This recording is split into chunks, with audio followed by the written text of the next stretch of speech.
Hello बच्चों, क्या हाल चाल। This is OP Gupta, your math mentor on this beautiful channel of yours Mathematicia by OP Gupta. तो आज के लेक्चर 1 में हम लोग क्लास 11th मैथमेटिक्स कोड 041 का एमसीक्यू टेस्ट नंबर 2 डिस्कस करने वाले हैं। इसका मतलब एमसीक्यू टेस्ट 1 हम ऑलरेडी डिस्कस कर चुके हैं। उस वाले टेस्ट के यानी एमसीक्यू टेस्ट 1 का वीडियो लिंक मैं आपको इस वीडियो के डिस्क्रिप्शन बॉक्स में डाल के दे दूंगा। ठीक है बच्चों, आगे बढ़ते हैं जरा। और सबसे पहले यहां पर आप सिलेबस देख लो। सिलेबस क्या है बच्चों?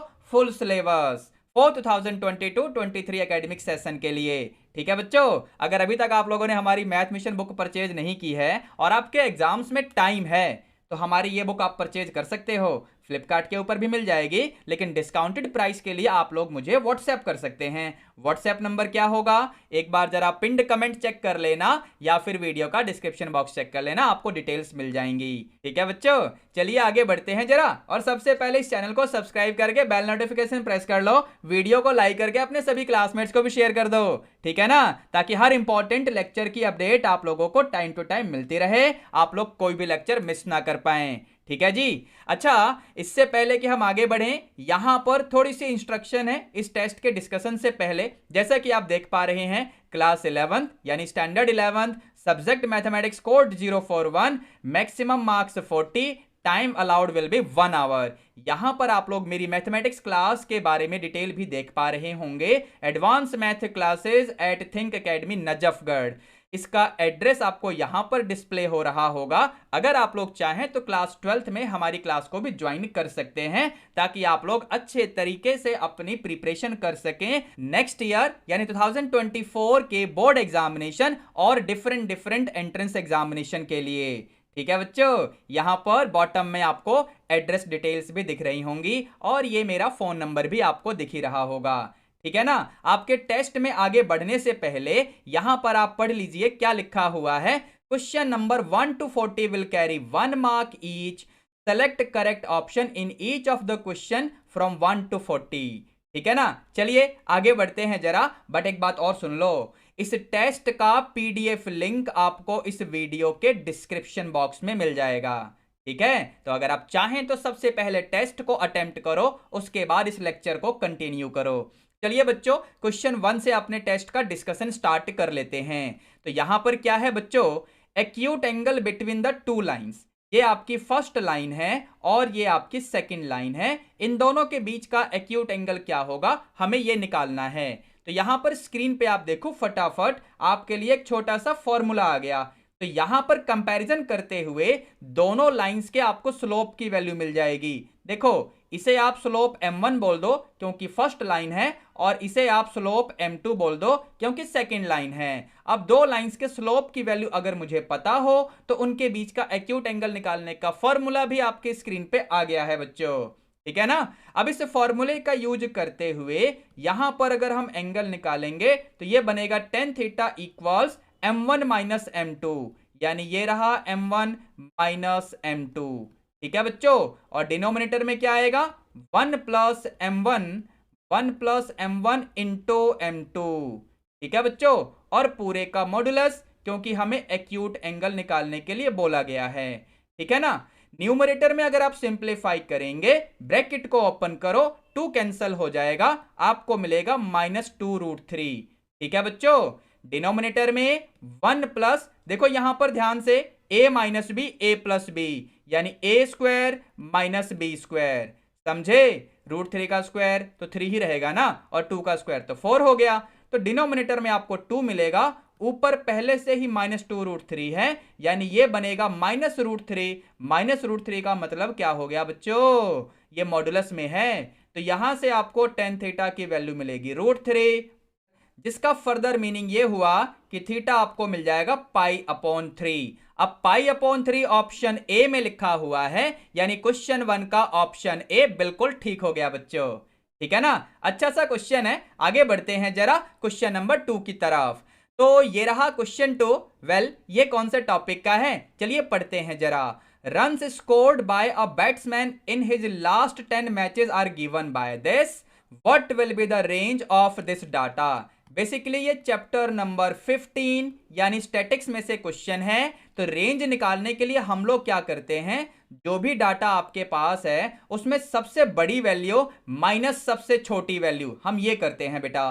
तो सबसे बड़ी वैल्यू यहां पर क्या है, अगर आप ध्यान से देखें 53, 46, 48, इस तरीके से हम देखेंगे तो 60 is the biggest value here, largest number, minus अब जरा स्मॉलेस्ट को देखते हैं। तो स्मॉलेस्ट यहां पर ये 46 से ही लग रहा है मुझे, तो yes 46 is the smallest number. इसको हम सॉल्व कर लेंगे, ये 14 आ रहा होगा। 14 यानी ऑप्शन बी को आप चेक करिए, क्वेश्चन 2 का ऑप्शन बी बिल्कुल ठीक हो गया बच्चों। ठीक है ना, आगे बढ़ें, क्वेश्चन नंबर 3 की तरफ चलते हैं। ये रहा क्वेश्चन नंबर 3। यहां पर आपके पास एक रिलेशन है जिसकी डेफिनेशन आपको दिख रही होगी बच्चों। ये इंपॉर्टेंट कंडीशन है कि modulus of x is less than और इक्वल टू 3 और एक्स यहां पर एक इंटीजर होना चाहिए। इस क्वेश्चन में हमें इस रिलेशन का डोमेन लिखना है बच्चों। तो सबसे पहले यहां पर हम एक्स की वैल्यूज का कलेक्शन देख लेते हैं। देखो एक्स इंटीजर है और इसका मॉडुलस लेने पे 3 या 3 से छोटा आना चाहिए। इसका मतलब क्या हुआ कि x की वैल्यू हम या तो +3 लेंगे या -3 लेंगे, +2 या -2, +1 या -1 और फिर 0। क्योंकि अगर आपने यहां 4 लिया या -4 लिया, 5 लिया या -5 लिया, ये सभी इंटीजर्स तो होंगे, लेकिन अगर तुम इनका मॉडुलस लोगे ना तो आपको क्या मिलेगा, इसका मॉड लेकर देख लो या फिर इसका मॉड लेकर देख लो, आपको ऐसी कंडीशन मिल जाएगी बच्चों। तो ये तो फॉल्स हो जाएगा ना, इसलिए x की हम ये वैल्यूज तो नहीं ले पाएंगे। कौन सी वैल्यू ले पाएंगे, जो मैंने ऊपर लिखा ही हुआ है। ठीक है बच्चों, अब इससे पहले कि मैं आगे बढ़ूं, एक छोटा सा डिस्कशन ध्यान से सुनो। अगर आप सोच रहे हो कि मैं रिलेशन का रोस्टर फॉर्म लिखने वाला हूं, यानी यहां पर x की वैल्यू कोमा y की वैल्यू, फिर x की वैल्यू कोमा y की वैल्यू, इस तरीके से मैं यहां पर ऑर्डर्ड पेयर्स बनाऊंगा, तो हमें इस रिलेशन का क्या मिल जाएगा बच्चों, हमें इस रिलेशन का रोस्टर फॉर्म मिल जाएगा। उसके बाद हर पेयर का जो पहला कंपोनेंट होगा ना, उसको हम यहां पर कलेक्ट कर लेंगे और उसे डोमेन बोलेंगे। अगर आप लोग सोच रहे हैं कि हम ये करने वाले हैं, वेल आप ऐसा कर तो सकते हो, लेकिन इससे आपका टाइम वेस्ट होगा, आपको ऐसा करने की जरूरत नहीं पड़ेगी, क्योंकि यहां पर जो x की वैल्यूज का कलेक्शन आपने अभी अभी तैयार किया है ना, यही तो यहां पर फर्स्ट कंपोनेंट के रूप में आएंगी। समझे, रिलेशन की डेफिनेशन को देखो यहां पर, समझे कि नहीं। तो बस बेसिकली आप लोग यहां पर ऑलरेडी इसका डोमेन लिख चुके हो, यानी domain of the relation will be the values of x, जो कि मैंने अभी अभी आपके लिए लिखा था टॉप में, +-3, +-2, +-1 एंड 0। तो बस ये आपका डोमेन हो गया। यहां पर आप चेक करिए कौन से वाला ऑप्शन सही है बच्चों, ऑप्शन सी को आप देख लो, क्वेश्चन 3 का ऑप्शन सी बिल्कुल ठीक हो गया। कुछ समझे कि नहीं समझे, रोस्टर फॉर्म लिखने की जरूरत नहीं है रिलेशन का, अगर आप लिखोगे तो आप लिख सकते हो अपना टाइम वेस्ट करने के लिए। ठीक है ना, फिर एग्जाम हॉल से बाहर आके कहना कि पेपर बहुत लेंदी था, टाइम पे पूरा नहीं हो पाया, मुझे क्वेश्चन आते थे फिर भी छूट गया, क्यों, क्योंकि पेपर लेंदी था, टाइम कम था। वेल बेटा, क्वेश्चन को ध्यान से समझते हुए एनालाइज करोगे तो आप जल्द ही आंसर कर पाओगे ज्यादातर क्वेश्चन का। एमसीक्यू में हर क्वेश्चन को पूरा सॉल्व करने की जरूरत नहीं होती।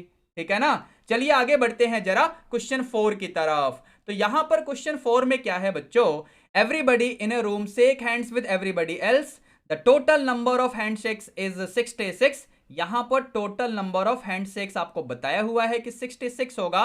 The total number of persons in the room, एक काम करो, यहां पर नंबर ऑफ पर्सन्स जो कि आपके रूम में हैं, अगर उसे हम एज्यूम कर लें कि वो n है, let number of persons be n in the room, तो यहां पर नंबर ऑफ हैंडशेक्स जो हम निकालेंगे, ध्यान से सुनना, एक हैंडशेक के लिए हमें 2 लोग चाहिए, 2 बंदे चाहिए। सो नंबर ऑफ हैंडशेक्स जो हम निकालेंगे ना नंबर ऑफ पर्सन्स की हेल्प से, उसके लिए मुझे क्या करना पड़ेगा, आउट ऑफ n पर्सन्स हमें 2 पर्सन सेलेक्ट करने होंगे, और अकॉर्डिंग टू क्वेश्चन ये तो दे रखा है कि ये 66 है, ऊपर चेक करो मैंने हाईलाइट किया हुआ है।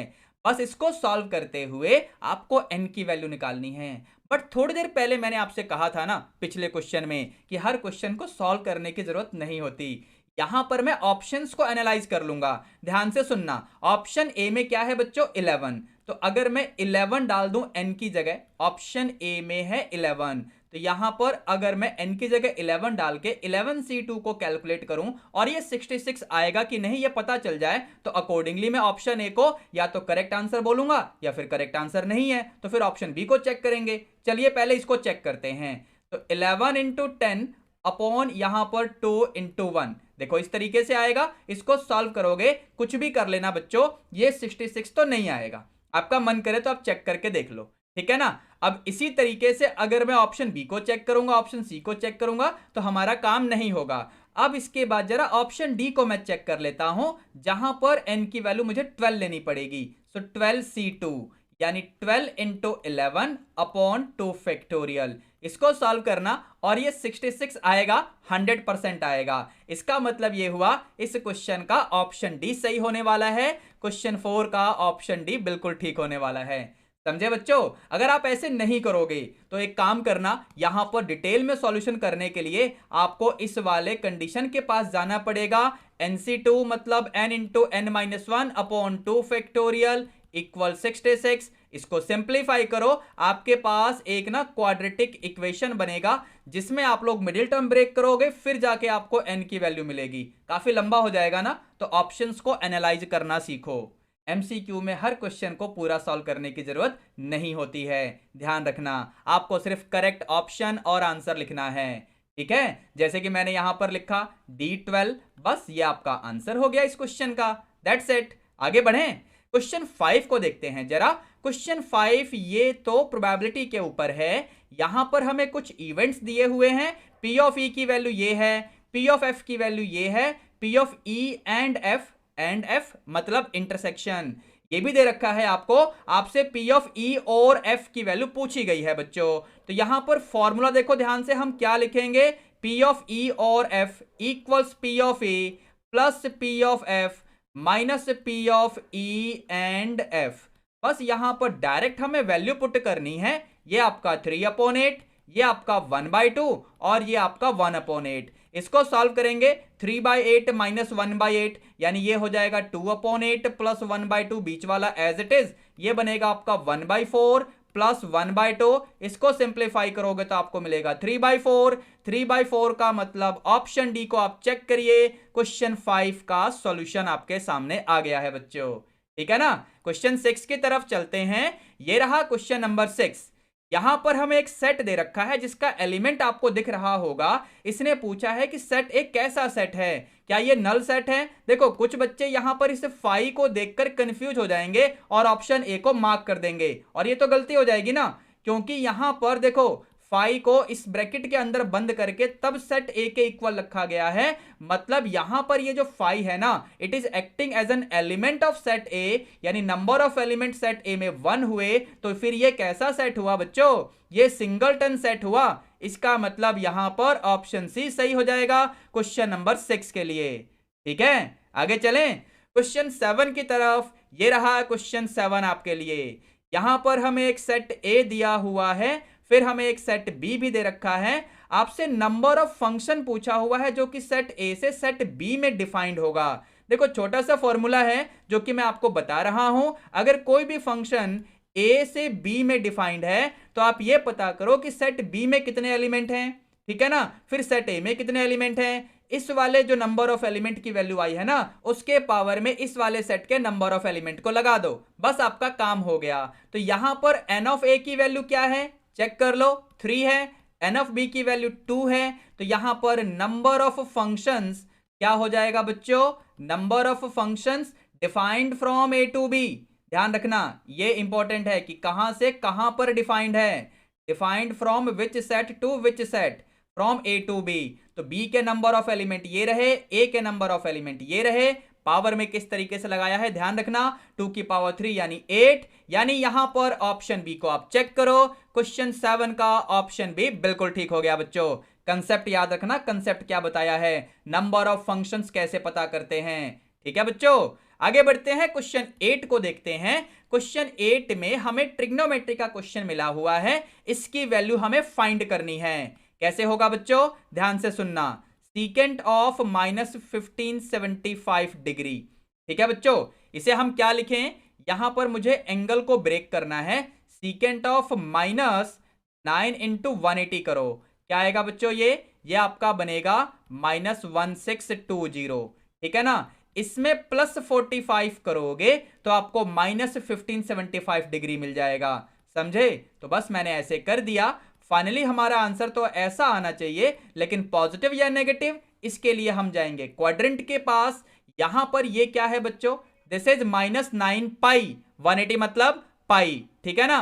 तो -9 पाई, यानी हम इस तरीके से यहां पर राउंड राउंड ऐसे करेंगे तो हमें यहां पर आके मिलेगा -9 पाई, ठीक है बच्चों। अब इसमें प्लस हुआ, इसका मतलब आप पीछे की तरफ आएंगे बैकवर्ड डायरेक्शन में, दैट मींस थर्ड क्वाड्रेंट में सीकेंट की वैल्यू नेगेटिव होती है, तो फाइनली आपका आंसर आ जाएगा -√2। दैट मींस यहां पर आप ऑप्शन ए को मार्क कर दो एज ए करेक्ट आंसर, ठीक है बच्चों। आगे बढ़े, क्वेश्चन नंबर 9 की तरफ चलते हैं। ये रहा question number 9। The number of relations defined on an empty set.